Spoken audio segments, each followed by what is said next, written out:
문제는 님들이 기출을 풀기만 한다는 거예요. 제대로 된 기출 공부법을 모른다는 거죠. 두 가지만 기억하십시오. 이런 문제들은 맞춘다고 좋아할 필요가 없고 틀리면 조금 심각해지긴 하겠죠. 얘들 잘 들어요. 열심히만 하는 강사들 고를 수 있기를 바랍니다. 이번 시간에는 이 주제로 강의를 해보도록 하겠습니다. 유튜브를 보니까는 기출을 어떻게 공부해야 되는지 구체적으로 알려주는 영상이 잘 없더라고요. 그래서 이 영상에서는 생률 1등급을 받기 위해서 기출을 어떻게 봐야 하는지에 대해서 말씀드리도록 하겠습니다. 저는 서울대 사회교육과 스스로 졸업을 했고 생윤을 첫 해부터 가르쳐온 몇 안 되는 강사들 중에 하나입니다. 그리고 나름 전문성을 인정받아서 전국 생윤 모의고사도 출제를 하고 있고요. 이 정도 경력을 갖고 있는 선생님이 잘 없을 거예요. 생윤에 한해서는 제가 누구보다 꿀리지 않는다. 그럼 잘 들어주시기를 바라겠습니다. 목차를 보시면 기출을 하지 마인데 오해하시면 안 됩니다. 이런 식으로 할 거면 하지 말고 다른 식으로 하세요.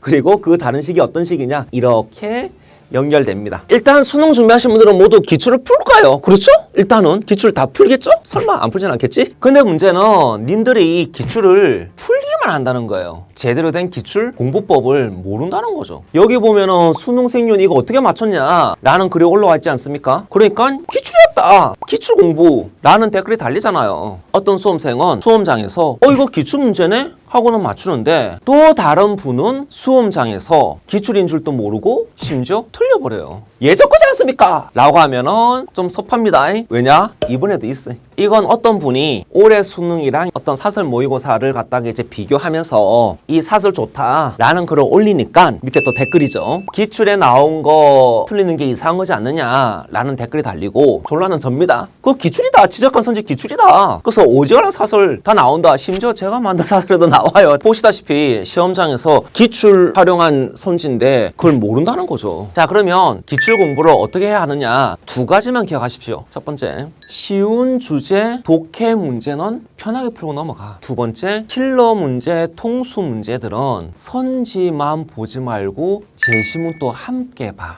이번 25학년도 수능 문제 어려웠습니다. 수능 생률 문제 1科 41점이었습니다. 진짜 역대급 문제였죠. 20문제 중에서 정답률이 80% 넘어가는 문제가 몇 문제가 될까요? 가 제 질문입니다. 여러분, 1科 41점짜리 문제인데 과탄사탄 통틀어 가장 어려웠던 문제인데 정답률 80% 넘어가는 문제가 8문제 나왔습니다. 이 자료야. 15학년도부터 25학년도까지만 했다. 예. 이번 1科 41점 가장 낮았죠. 근데 8문제 40%. 많이 나올 때는 뭐야? 우와, 75%. 20문제 중에서 15문제가 80% 이상 넘어가. 이건 이제 메가스터에서 공개한 자료 가지고 만든 건데 작년 같은 경우도 60%입니다. 그러니까 봐봐 얘들아. 50에서 1컷이야. 1컷 50에서 41점이나 이렇게 이제 엄청 깎였는데 그렇지. 80은 넘어가는 비중이 엄청 그렇게 엄청 변화는 없어요. 보시다시피 쭉 칸이 이제 보시면 엄청 어렵다고 해가지고 1번에서 20번까지 다 어려운 건 아니었다는 거지. 통계적으로 봤을 때 생리 문제 중에서 한 절반 문제는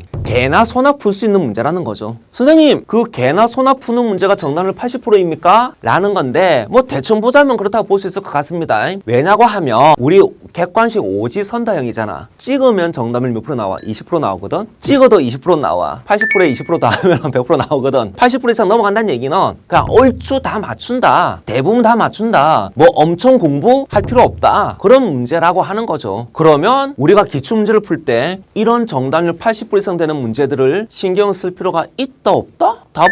없다는 거지 않을까? 나는 신경 쓸 필요가 없다고 이제 공부하지 말라는 얘기는 아니야. 공부는 해야지 돼. 공부를 조금만 하면 이거 나온다니까. 이제 이런 정답률은 메가스터디라든지 EBS라든지 또는 기출문제집도 이제 문제별로 이렇게 정답률, 오답률이 표시가 되어 있을 거예요. 이제 그걸 보고 참고하시면 되는데 여기서 제가 말하고 싶은 것은 이런 문제들은 맞춘다고 좋아할 필요가 없고 좋아하면 안 되고 어쨌든 이런 문제들은 틀리면 조금 심각해지긴 하겠죠. 다시 말해 이건 틀리면 안 되고 반드시 맞춰야 되는 문제라는 거죠. 그리고 공부 좀 하면 안 틀려. 그러니 기출문제를 분석하고 또는 이제 파악을 할 때도 이런 문제들은 가볍게 확인을 하는 정도로 그치면 된다는 거겠죠. 이런 문제들 풀고 맞췄다고 이렇게 뿌듯하면서 역시 내 공부가 제대로 되었군 이라고 착각하면 안 돼. 그냥 네가 비정상은 아니야. 그 정도만 확인되는 거야. 그러면 정말 중요한 건 뭘까? 당연히 킬러 통수인데 이 킬러 통수는 선지만 정리하면 망한다 라는 게 제 얘기입니다. 자,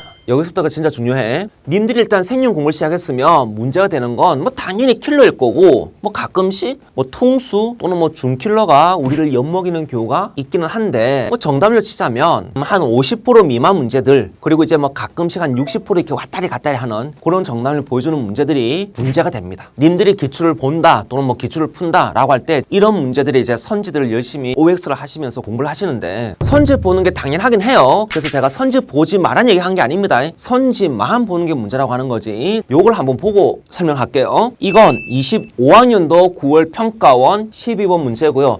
주제는 시불입니다. 얘들아 나 욕한 거 아니야? 시민 불복종을 줄여서 제가 그냥 시불 이렇게 얘기를 합니다. 디귿하고 리을이 이제 문제가 되었는데 처음 나왔거든. 디귿 리을을 갖다 이제 판단하는데 틀린 분들이 이제 37%가 있습니다. 이 문제의 EBS 정답률이 58%거든요. 37% 이제 EBS. 그럼 58 더하면은 얘들아 95%. 다시 말하면 뭐니? 이거 제대로 판단하면 정답률 100% 된다는 얘기가 되잖아. 그렇지? 자, 이건 당시에 이 문제 틀리고 평강생이 저한테 보내준 이제 쪽지 내용인데 자, 타 강사 해설 X 무슨 말이냐? 기출 보면서 강사 해설 들으면서 고개 끄덕이지 말라고. 일단 그건 네 지식 아니야. 남의 지식이니까. 그렇지. 내 지식이지 네 지식 아니잖아. 이것저것 뒤적뒤적거리면서 찾았는데 근데 여기 시불 나오지? 시민불복종 24 수능 제시문이랑 변형했는데요? 라는 걸 발견했네요. PPT로 보면 이렇게 됩니다. 24 수능 제시문에 보시면 소수자는 다수자가 어쩌고 저쩌고 해서 합당한 요구를 인정하는지를 갖다가 강요합니다. 시민불복종 나오죠. 공통된 정의감 이제 뭐니 숙고하는 거 나와있지? 그렇지? 그 다음에 소수자가 다수자에 넣는데 이 소수자가 누구니? 시민불복종하는 애들 되잖아. 그렇지? 시민불복종은 뭐니? 불복종은 소수자가 하는 거다. 판단 가능하죠? 이 친구는 이제 본인이 기출을 분석을 하면서 24 수능에서 이거 카피된 거네 라는 걸 발견했어요. 자, 그런데 그래도 나는 강사잖아. 이 친구는 학생이고 이거 하나 더 있다. 24학년도 9월 평가원입니다. 소수자의 합당한 요구에 대해서 숙고를 강요한다. 공통된 정의감에 따라서 같은 제시문이지. 그게 무슨 말이냐? 24학년도 수능 그리고 23 9평. 정확하면 시간으로 하자면은 23학년도 9평. 자, 그런데 이 친구보다는 내가 좀 더 나아야 되지 않겠니? 그래도 나는 강사고 심지어 수석 출신의 강사인데 무슨 말이냐? 이 23도 수능 제시문 처음 나온 게 아니고 23학년도 9평에 이미 나왔습니다. 결과적으로 평가원은 23평, 24 수능 제시문으로 사용을 하고 25평이 이제 선지, 디귿,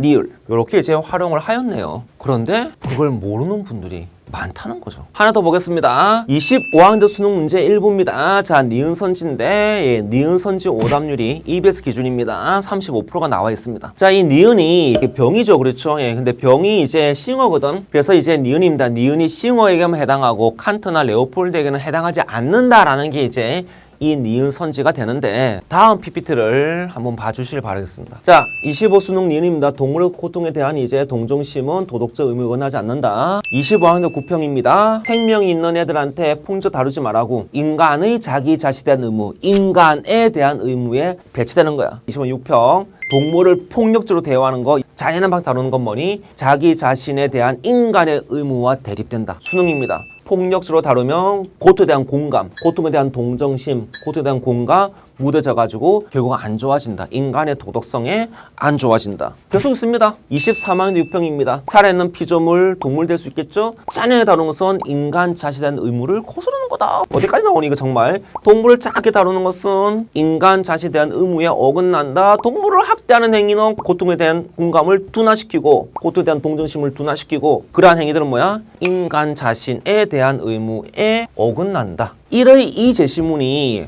워낙 많이 나와서 제가 중간중간 생략을 했어요. 그런데 왜 25 수능장에서 이 선지를 제끼냐고. 일단 칸트 싫어? 윤리 생일하신 분들 칸트 싫어하는 건 맞아요. 여러분, 저는 미리 공지하겠습니다. 내가 죽어서 사후 세계에 칸트를 만난다. 그러면 나는 분명히 칸트한테 선망 날릴 거야. 정말 싫어. 뭘 그렇게 자꾸 쳐죽게 가지고 우리의 생윤 인생을 피곤하게 만들지 모르겠는데 평가원이 이 정도 얘기해 줬으면 싫고 좋고 떠나가지고 판단할 수 있어야 되지 않겠습니까? 제가 기출 좀 보라고 하면은 기껏 하는 얘기가 자기 기출 2번 돌리는데 또 봐야 되냐고 이런다니까요. 기출 제시문까지 보시고요. 그리고 더 정확히 하자면 이 제시문들을 이용해서 만드는 응용 선지들이 이게 기출에서 나왔던 제시문 이용한 선지구나 라는 걸 알 수 있을 정도로 보셔야 한다는 겁니다. 그러려면 꽤 반복이 필요해요. 봤는데 또 봐야 되냐고가 아니고 모르면 봐야지. 기출 나온지 모르면 또 봐야지. 또 보고 또 보고 또 봐야죠. 자, 기출 관련해 가지고 제가 봤던 좀 안타까운 사례를 얘기를 하면서 마무리하도록 하겠습니다. 제가 가르쳤던 이제 재종반에 있는 이제 친구였는데 이 친구가 이제 예체능이에요. 이 친구가 생윤을 드랍하려고 하다가 이제 제 강의 듣고 이제 계속 따라오는 친구였는데 왜 드랍하려고 했느냐라고 하면은 고3 때 생윤 진짜 열심히 했어. 자기 그 고3 때 한 걸 나한테 보여주더라고. 그 보여준 거 보니까는 우와. 얘들아, EBS 수특수에 나오는 제시문을 다 생긴 노트에다가 옮겨 적어가지고 그걸 그렇게 또 열심히 이제 분석을 하고 외웠더라고 보니까는.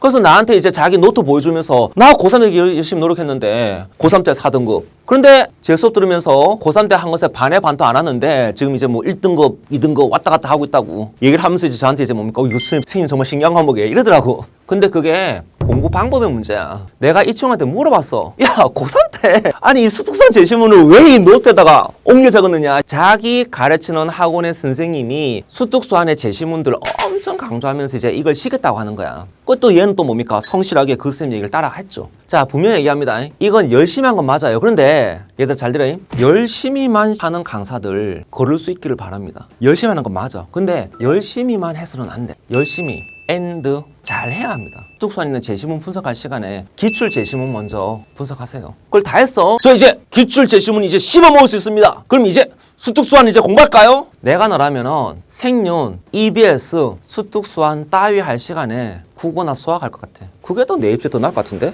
아무리 생각해도 그렇는데? 쌤, 그러면 수특수한은 언제 분석해요? 수특수한은 너네가 분석하는 거 아니야. 내가 분석하는 거야. 그게 강사 역할이라고. 너네는 그 분석한 자료들 공부하고 나서도 안 될 때 그때 여러분이 보시면 돼요. 그러니 일단 수특수한은 기다려. 처음부터 수특수한 공부하는 거 저는 비추합니다. 일단 기다리십시오. 개념 공부할 때는 기출 공부하시고요. 기출 공부할 때는 선지뿐만 아니라 적어도 킬러 파트, 통수 파트는 제시문 또 눈여겨서 봐주십시오. 그것만으로도 충분히 시간이 많이 필요합니다. 이렇게 해서 여러분들이 공부하는 것만큼은 성적 나야 되지 않겠습니까? 여러분이 공부하는 것만큼 좀 성적이 나오기를 바라는 마음에서 기출을 제대로 공부하는 것에 대한 말씀드렸습니다. 장담하건대 이렇게 공부하시면 시간도 줄이면서 성적 나오게 되어 있어요. 그럼 저는 다음에 또 도움되는 영상을 가지고 여러분을 찾아뵙도록 하겠습니다.